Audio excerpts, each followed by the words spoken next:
I used to look at my art and feel nothing. I got that spark of satisfaction of finishing a piece, but once a few minutes passed, it was basically like I hadn't finished anything. Hello everyone, I'm Grim, a freelance artist and also not immune to the typical artist problems.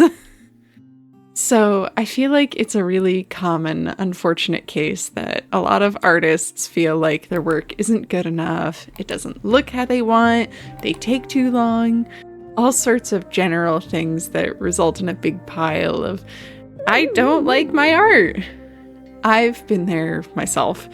Many artists also equate their self-worth to their art. And even I can't escape that, even if I'm consciously aware of it. A lot of advice says to fake it till you make it and do specific practices, but all of those are done alone in isolation. They're very solitary. I think being able to do those things on your own help. It's always good to be able to solve problems on your own. But I think relying on independent, isolated solutions won't make you a well-rounded artist or help in the long term. One day, you are not going to be able to solve your art problems by yourself. You'll be sick, you'll have something that's stumping you, you just won't know what research to do for reference. Nobody knows.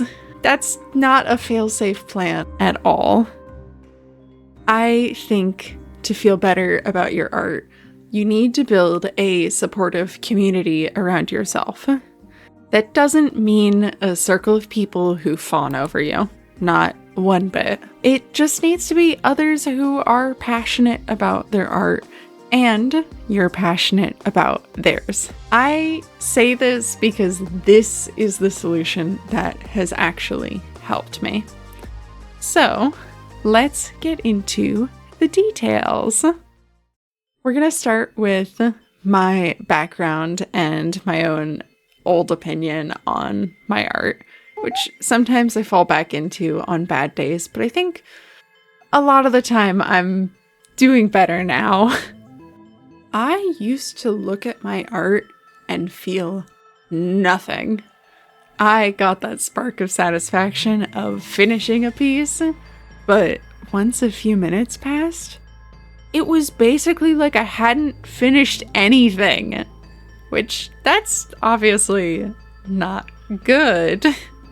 It's not quite hating my art, but also I think apathy isn't a healthy thing to feel about my art either.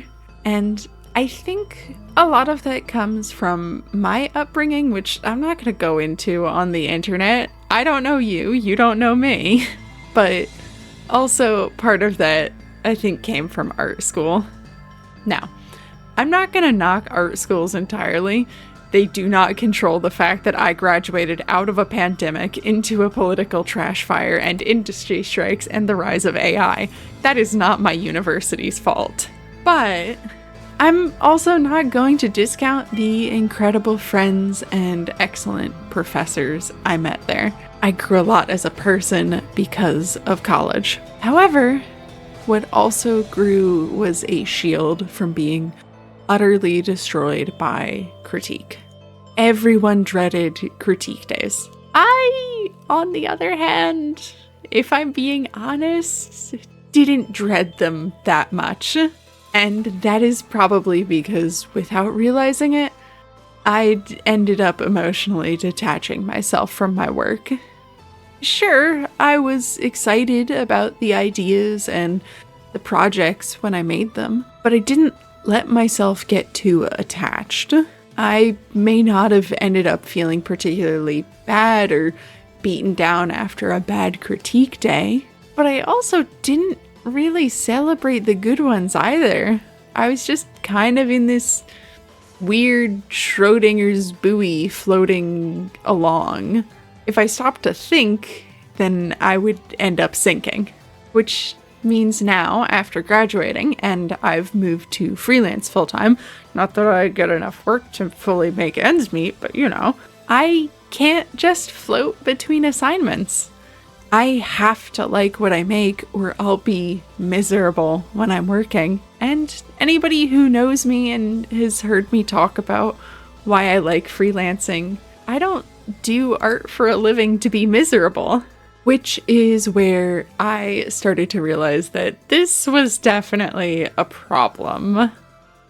So, before we continue with this video, I want to make a request of you, dear viewer, to answer a question. If you are struggling to like your art, why is that? Consider if you actually need to study, at which point you need a different video, not this one. And before you go, check if your drive to improve is a healthy one, because in excess, that's not good either. If it's not that, then are you perhaps being needlessly mean to yourself about your art? If it is the latter, well, 1, hey you, your art rules, and I mean it. You want proof?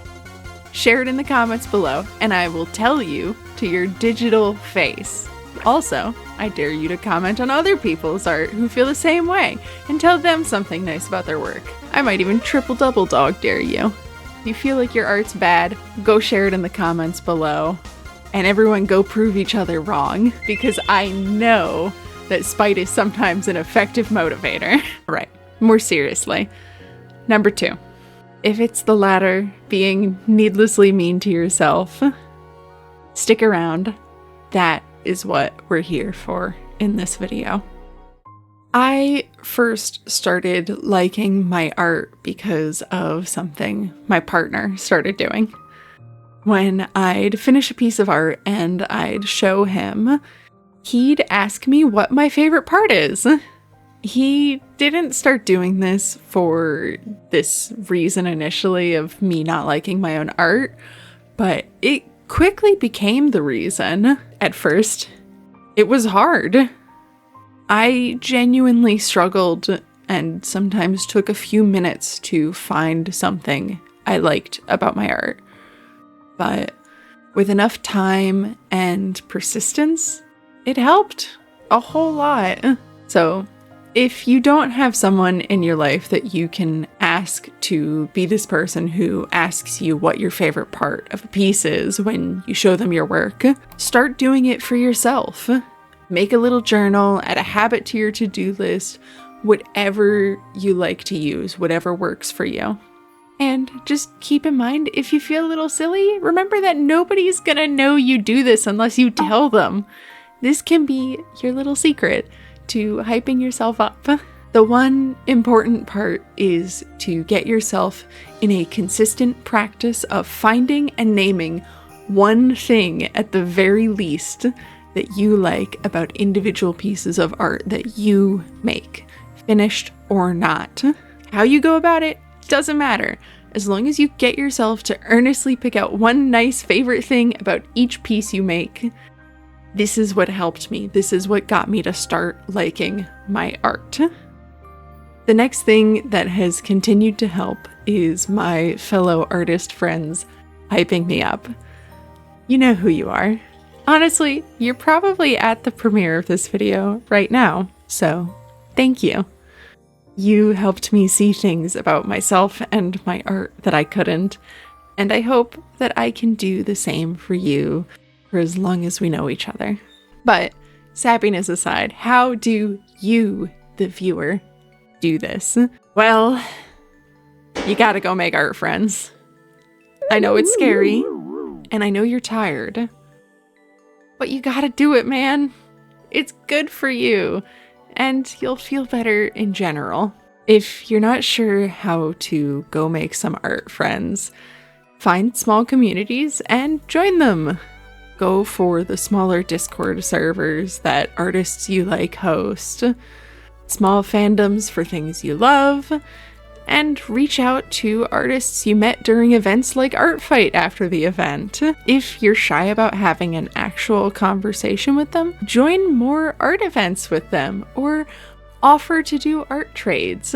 And also, not to toot my own horn, but if you are looking for a small art community to join, I have a Discord down below, and being supportive of each other's work is specifically one of the goals of the server. However, there is one huge caveat to building yourself a supportive art community to help you along with liking your own art.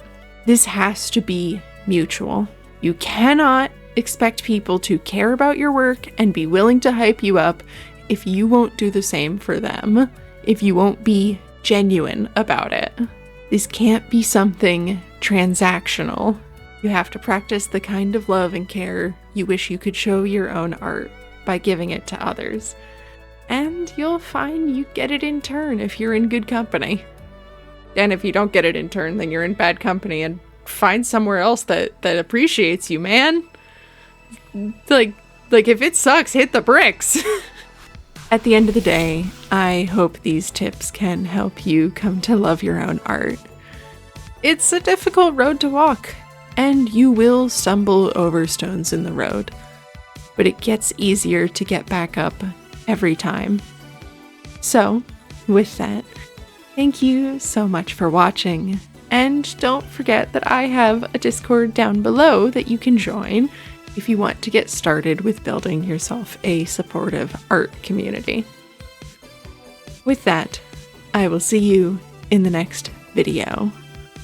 Bye-bye!